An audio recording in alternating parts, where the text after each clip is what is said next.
దేశవ్యాప్తంగా పలు రాష్ట్రాల్లో భారీ వర్షాలు పడుతున్నాయి. గుజరాత్, రాజస్థాన్లో కుండపోతతో కూడిన వర్షాలు పడుతున్నాయి. ఇక భారీ వర్షంతో ఎక్కడికక్కడ జనజీవనం మొత్తం కూడా స్తంభించింది. సూరత్, భుజ్, వాపి, భరూచ్, అహ్మదాబాద్లో మునిగాయి లోతట్టు ప్రాంతాలన్నీ కూడా. ఇక సూరత్లో కేవలం 10 గంటల్లో 153 మిల్లీమీటర్ల వర్షపాతం నమోదైంది. ఢిల్లీలోని ఇలువాల రేపు కుండపోత వర్షం కురుస్తుందని ఐఎండీ అంచనా వేసింది.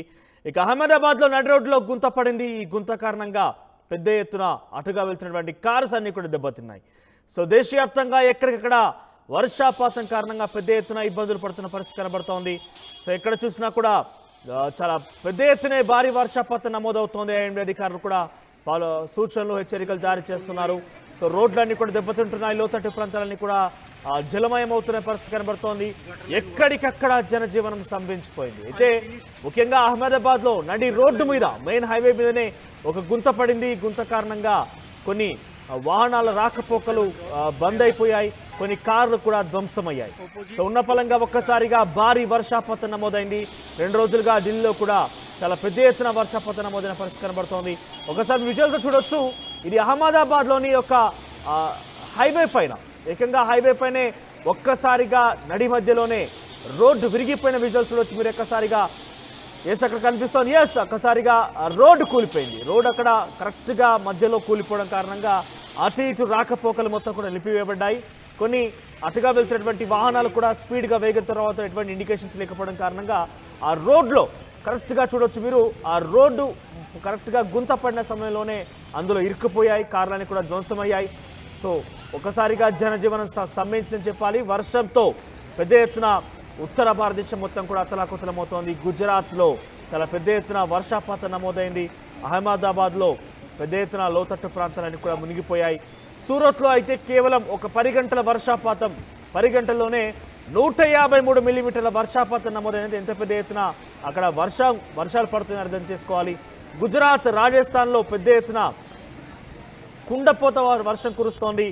భారీ వర్షాలతో ఎక్కడికక్కడ జనజీవనం స్తంభించిపోయింది. ఇక సూరత్, భుజ్, వాపి, భరూచ్ ప్రాంతాల్లో పెద్ద ఎత్తున ఈ వర్షపాతం నమోదైంది. వర్షాల కారణంగా ఎక్కడికక్కడ జనజీవనం స్తంభించిపోయింది. పెద్ద ఎత్తున ఈ రాకపోకలు కూడా నిలిచిపోయాయి. సో లోతట్టు ప్రాంతాలన్నీ కూడా జలమయమైన పరిస్థితి. రోడ్లన్నీ కూడా నీట మునుగుతున్నాయి. ఆ రోడ్లన్నీ కూడా వాగులు, వరదలను తలపిస్తున్న పరిస్థితి కనబడుతోంది. మీరు విజువల్స్ చూడొచ్చు. ఒక కార్ ఆ గుంతలో పడిపోయింది పూర్తిగా. అంటే ఏ స్థాయి మెయిన్ రోడ్ ఇన్ఫాక్ట్. మరి ఎటువంటి కన్స్ట్రక్షన్ జరిపారు, ఎటువంటి చర్యలు తీసుకున్నారో తెలియదు కానీ పూర్తిగా ఒక గుంత మనమే కావాలని తీసి కారును కనుక పూర్తి చేస్తే ఎలా ఉంటుందో అదే రకంగా సీక్వల్గా ఇక్కడ కనబడుతోంది. ఒక గుంత నడి రోడ్డు మీద ఆ గుంత పడడం ఏంటి, అందులో కారు పూర్తిగా ఇరుక్కోవడం ఏంటి, అసలు ఆ రోడ్ ఎటువంటి కన్స్ట్రక్షన్ జరిగింది, ఇవన్నీ కూడా కొంత చూడాల్సిన అవసరం ఉంది. ఇట్లాంటి ఘటనలు కొన్ని ఆశ్చర్యానికి గురి చేస్తూ ఉంటాయి. వర్షాకాలంలో ఎక్కువగా ఉన్న ఫలంగా ఆ రోడ్లు గుంతలు పడడం కావచ్చు, లేకుంటే రోడ్లు పూర్తిగా కుంగిపోవడం కావచ్చు, ఒక బ్రిడ్జే పూర్తిగా ఆ వరదల కొట్టుకుపోవడం లాంటివి కావచ్చు. ఇలాంటి తరచుగా మనం వర్షాకాలంలో చూస్తూ ఉంటాం. ఇక్కడ చూస్తే ఒక మెయిన్ రోడ్, అది హైవే, మీరు పక్కన కూడా ఎటువంటి వెహికల్స్ ట్రావెల్ చేస్తున్నా చూడవచ్చు.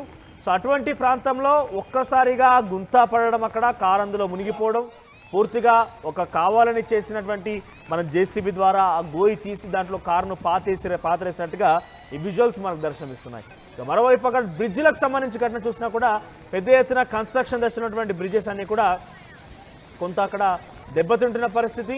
సో కొంత అక్కడ ఇబ్బందికర వాతావరణం అయితే నెలకొందని చెప్పాలి.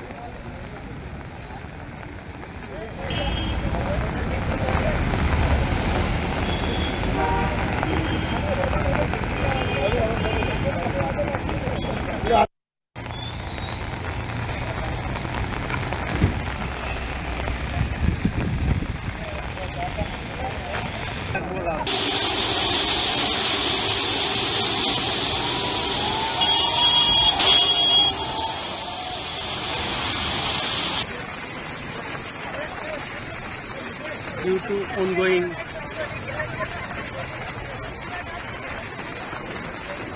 gutter line work, unfinished gutter line work, Club 07 Road, Sela, opposite Orchid Square.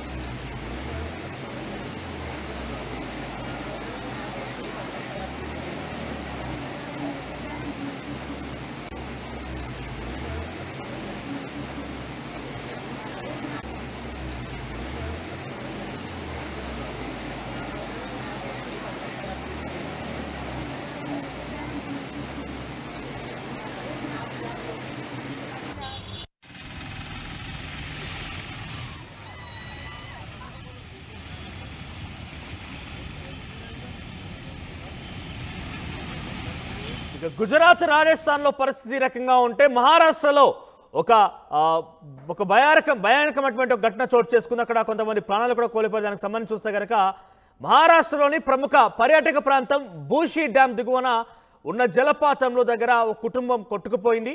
ఎగువ ప్రాంతాల్లో భారీ వర్షాలు కురవడంతో వరద నీటి ప్రవాహం జలపాతం దగ్గర పెద్ద ఎత్తున పోటెత్తింది. ఇది గమనించని కుటుంబం నీళ్ళలో దిగింది. ఒకసారిగా ప్రవాహం పెరగడంతో లైవ్లో అందరూ చూస్తుండగానే కుటుంబం కొట్టుకుపోయింది.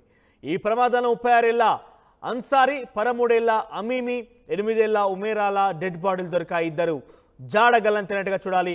సో మనం ఎక్కువ శాతంగా వర్షాకాలంలో పెద్ద ఎత్తున వాటర్ ఫాల్ సందర్శన కోసం కావచ్చు, డ్యామ్ల సందర్శన కోసం వెళ్తూ ఉంటాము.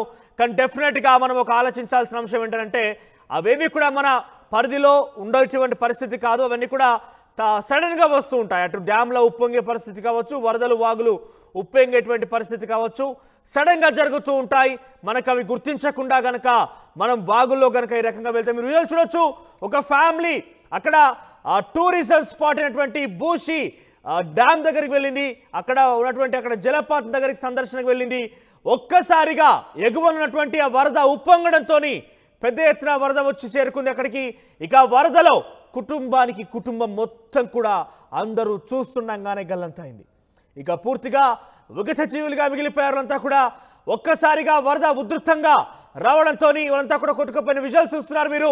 ఒక్కసారిగా వాళ్ళంతా కూడా దిగువన కొట్టుకుపోయారు. అక్కడ వాటర్ ఫాల్ సందర్శనకు వెళ్ళిన కుటుంబం ఒక్కసారిగా ఈ వరదని గమనించలేకపోయింది, ఉన్నపలంగా బయటపడలేకపోయింది. దీంతో ఆ వరద తాటికి, ఆ నీటి తాకిడికి ఏం చేయలేక వాళ్ళంతా కూడా ఒక్కసారిగా నిరాశ్రయులయ్యారు. పూర్తిగా కూడా ఎటువంటి నిస్సహాయాలు అయిపోయిన పరిస్థితుల్లో వాళ్ళంతా కూడా కిందికి కొట్టుకు వెళ్ళారు. పూర్తి కుటుంబం కూడా ఇందులో ఉంది. ఒక్కసారి మీరు చూడొచ్చు. సో అక్కడ ఒక వరదలో పూర్తిగా కొట్టుకుపోతున్నటువంటి కుటుంబం కనిపించింది. ఇద్దరు అమ్మాయిలు, ఒక తల్లి తండ్రి, ఇద్దరు కూడా ఒక పూర్తి కుటుంబం, 5 సభ్యులతో కూడా పూర్తి కుటుంబం కూడా పాపం వాళ్ళు బహుశా హాలిడే అంటూ బహుశా సండే నిన్న జరిగింది ఘటన. సండే హాలిడేగా వాళ్ళంతా కూడా ఒక జలపాతం సందర్శనకు వెళ్ళి ఉంటారు. టూరిజం స్పాట్ అయినటువంటి ఆ బూషి జలపాతం దగ్గరికి వాళ్ళు వెళ్ళి ఉంటారు. కాస్త సందర్శించి తిరిగి వస్తామంటూ కూడా వాళ్ళు ఎక్స్పెక్ట్ చేసి ఉంటారు బహుశా. కానీ ఉన్న ఫలంగా ఎవరు చెప్పలేరు వాళ్ళందరూ కూడా. కనీసం అక్కడ నాకు తెలిసి బహుశా సైరన్ కూడా లేదనుకుంటా జలపాతం దగ్గర. పైన భారీ వర్షాలతోని వరద ఉధృతంగా వచ్చింది ఒకసారిగా. దీంతో వాళ్ళంతా కూడా కొట్టుకుపోయారు. ఆ వరదలోనే వాళ్ళంతా కూడా విగత జీవులుగా మిగిలి ఉన్న పరిస్థితి కనిపిస్తుంది.